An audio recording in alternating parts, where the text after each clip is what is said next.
저 질문 하나 있어요. 지금 12월이잖아요. 연말 모임 시즌이죠. 혹시 당신 모임 가기 전에 아내한테 조심해 라는 말 들어본 적 있어요? 옆에서 아내가 손가락질을 한다. 아니 정확히는 아내가 당신 옷깃을 잡고 이번엔 제발 조심해. 지난번처럼 하지 말고. 이러는? 저 말이에요. 그 말. 그런 말 들으면 어떤 느낌 드나요? 마치 초등학교 1학년이 학교 가는 것처럼 불안하잖아요. 저는 65살인데 여전히 그런 말을 들어요. 여보 오늘 모임에서 제발. 제발. 내 얘기는 하지 말고. 마치 제가 시한폭탄 같다고요. 근데 알아요? 왜 아내가 그러는지? 왜냐하면 저는 연말 모임을 폭탄 제거 미션처럼 다녀왔거든요. 올해는 달라요. 올해는 진짜로 달라요. 제가 60대 후반 남편이 절대 하면 안 되는 5가지를 완벽하게 터득했거든요. 이 5가지만 기억하면 아내가 당신의 옷깃을 더 이상 안 잡아도 돼요. 그럼 시작해 볼까요? 자, 상상해봐요. 친구들이 모여 앉았어요. 분위기 좋고 술도 맛있고. 그 다음에 뭐가 나오냐면요. 아, 내가 20년 전에 말이야. 아, 이미 끝났어요. 당신 인생 끝. 왜냐하면요. 남자들이 40대, 50대일 땐 그 얘기가 통했어요. 정말로. 형이 그때 저런 일을 했어? 이러면서 존경했어요. 근데 60대가 되니까요. 친구들이 뭐라고 생각할까요? 아, 이 형 자기 자랑하는구나. 아직도 옛날 일이 자기 정체성이구나. 그리고 더 비참한 건요. 당신이 얘기하고 있는데 옆에 있는 친구들이 뭐를 하냐면 휴대폰을 본다고요. 은근하게. 예 있게. 그리고 당신이 말을 끝낼 때쯤 한 명 정도가 아 그래? 대단하네 이렇게 인사성으로 웃어줘요. 가장 무서운 건 아내의 시선이에요. 아내가 당신을 보는 눈빛이 마치 아 이 사람 정말 성숙 안 했네 이런 표정이라고요. 그래서 제가 정한 거예요.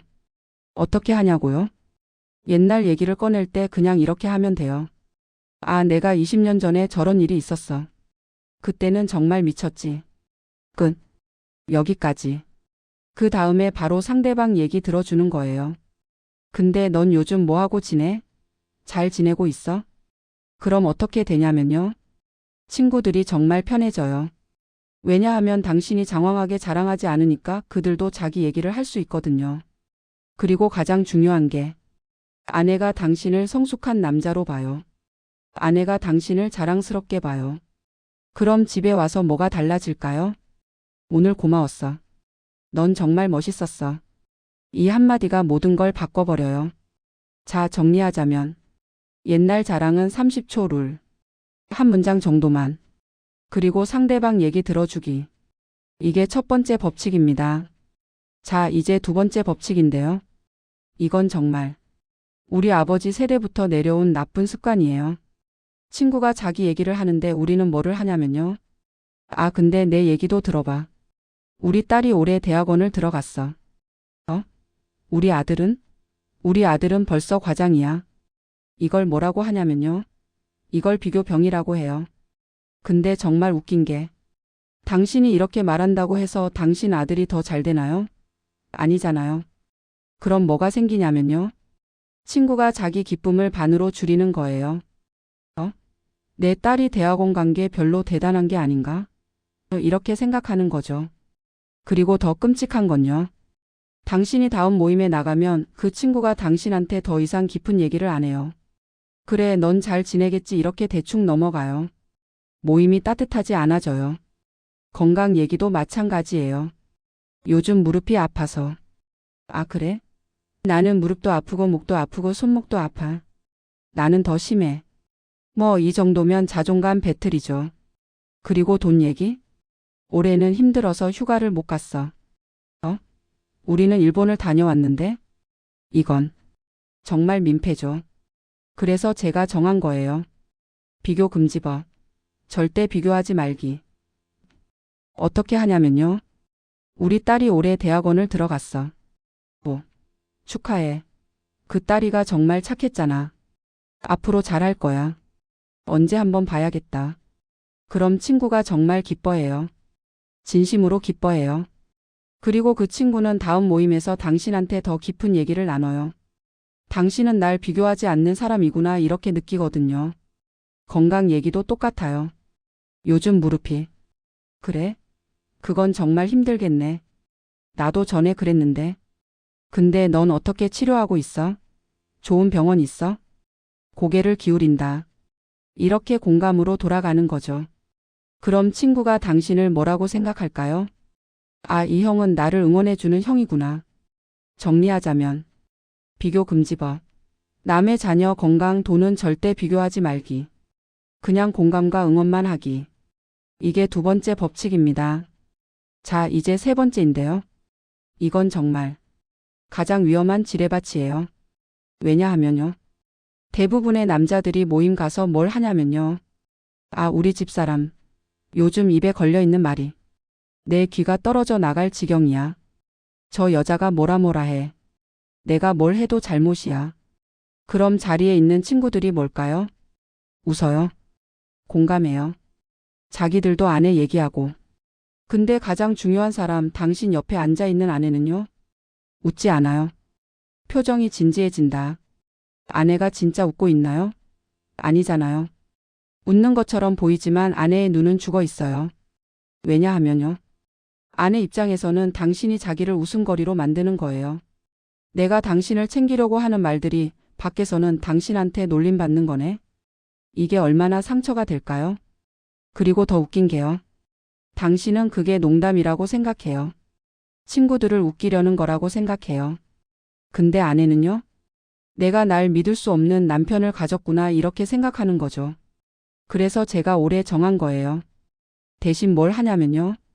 자리에서 부부 얘기할 땐 오직 칭찬만 해요. 우리 집사람 나 때문에 정말 고생이 많아. 아내 옆에 가서 손을 잡는다. 이렇게 하면서 아내 손을 잡아요. 또는 팔짱을 껴요. 그럼 뭐가 생기냐면요. 아내가 정말 진짜로 웃어요.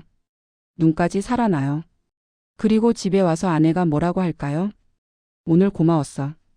너는 날 잘 챙겨줬어. 친구들 앞에서도. 이게 진정한 부부 생활이라고 생각해요. 모임은 아내를 자랑하는 무대가 되어야 해요. 자리에 있는 사람들이 뭐라고 생각할까요? 저 두 분 정말 부부 사이가 좋네. 정리하자면 아내 내타 금지. 부부 농담은 집에서만. 대신 모임에서는 아내를 오직 칭찬만 하기. 이게 세 번째 법칙입니다. 자, 이제 네 번째인데요. 이건 정말 위험한 물질이에요. 술 말이에요. 우리 때는 술이 사교의 도구였어요. 술 없으면 사람들과 대화를 못했어요. 술 한 잔 마시면 입이 풀렸어요. 근데 지금요? 술이 당신의 폭탄 제조기가 돼버렸어요. 왜냐하면요. 술이 없을 땐 안 할 말들이 술 한 잔, 두 잔, 세 잔 들어가면서 나온다고요. 너 요즘 왜 사업을 접었어? 망한 거야? 그 여자 맞아? 내가 봤을 땐 좀. 넌 요즘 돈이 없으니까 그런 거지? 이런 말들. 술이 없으면 절대 안 하는 말들이에요. 근데 술이 들어가면 나와요. 쉽게. 그리고 그 순간 뭐가 생기냐면요. 자리의 분위기가 팍 굳어져요. 친구가 웃긴 한데 웃음이 어색해요. 그리고 다음날 친구한테 카톡이 와요. 어제 모임. 어제 말. 별로였어. 아, 이미 끝난 거예요. 그 친구 관계. 그래서 제가 올해 정한 거예요. 술 한 잔. 아니, 최대 두 잔. 그게 끝. 어떻게 하냐면요. 당신이 이루를 정하고 아내와 신호를 약속해요. 당신이 술을 더 마시려고 하면 아내가 당신의 눈을 한 번 봐요. 그럼 당신은 술잔을 내려놓는 거죠. 아, 내 아내가 지켜주고 있구나 이렇게 느끼면서. 그럼 뭐가 생기냐면요. 당신은 밤새 편해요. 뭐라고 할 말이 없으니까. 당신은 집에 와서 아내한테 뭐라고 듣지 않아요. 오늘도 잘 해줬어. 고마워. 그리고 가장 중요한 게요. 다음 날 아침 당신의 머리가 맑아요. 술 때문에 미안해할 게 없으니까요. 정리하자면 술 한 잔. 아니면 최대 두 잔. 그게 끝. 그리고 아내와 신호를 약속하기. 이게 네 번째 법칙입니다. 자, 마지막이에요. 다섯 번째. 이건 정말 모임을 완전히 망치는 지뢰예요. 상상해봐요. 자리에 앉았어요. 분위기 좋아요. 술도 좋고. 그런데 갑자기요. 여기 자리가 좀 이상한데? 저 자리가 낫지 않나? 이 메뉴는 뭐야? 왜 이런 식당을 왔어? 저 식당이 낫지 않나? 계산은 어떻게 해? AA? 나이 순서? 누가 계산해? 이 순간 뭐가 생기냐면요. 모임의 분위기가 굳어져요. 진짜 굳어져. 왜냐하면요. 누군가 고집을 부리는 순간 다른 사람들은 생각해요. 내 의견은 맞지 않았나? 내가 뭐를 놓쳤나? 그럼 사람들이 조심해져요. 예민해져요. 아무도 웃지 않아요. 아무도 깊은 얘기를 안 해요. 자리가 의무적인 모임으로 변해버려요. 그런데 생각해봐요. 우리가 이 세상에 몇 번의 모임이 남아 있을까요? 10번? 20번? 하나하나가 정말 소중한데. 자리 메뉴 계산 때문에 분위기를 망친다. 정말 아깝잖아요. 그래서 제가 올해 정한 거예요. 고집 금지법. 자리 메뉴 계산은 남을 따라가기. 어떻게 하냐면요. 앉으면서 제스처를 섞는다. 어디로 갈까? 나는 어디든 괜찮아. 너희가 정해. 뭐 먹을까? 뭐든 상관없어. 맛있으면 돼. 계산은? 너희 편한 대로. 나는 괜찮아. 끝. 이게 전부예요. 그럼 뭐가 생기냐면요. 첫 번째 의사 결정이 빨라져요. 누구도 저항하지 않으니까. 두 번째 분위기가 편해져요. 누구도 상처받지 않으니까. 세 번째 가장 중요한 것. 당신은 배려심 있는 형으로 기억돼요. 당신을 뭐라고 부를까요? 그 형? 그 형 요즘 정말 편해졌네. 별로 자기 고집도 안 부리고. 우리가 정한 대로 따라가고. 진짜 함께하기 편한 형이야. 이게 나의 60대 후반이 가져야 할 진정한 매력이라고 생각해요. 더 이상 내 의견을 들어 하지 않는 것. 대신에 너희를 따라갈게 하는 것. 정리하자면 고집 금지법. 자리 메뉴 계산은 남을 따라가기. 당신은 배려심 있는 형이 되기. 이게 5번째 법칙입니다. 저는 앞으로 60대, 70대가 되면서 겪게 되는 인생의 크고 작은 순간들을 더 많이 공유하려고 하거든요. 마이너스 아내와의 관계를 더 따뜻하게 하는 방법. 마이너스 자녀들과의 관계를 더 편하게 하는 방법. 마이너스 친구들과의 관계를 더 깊게 하는 방법. 마이너스 그리고 무엇보다 당신 자신과의 관계를 더 편하게 하는 방법. 이 12월 당신도 모임에서 정말 편하고 즐거운 시간 보내시기를 진심으로 기원합니다.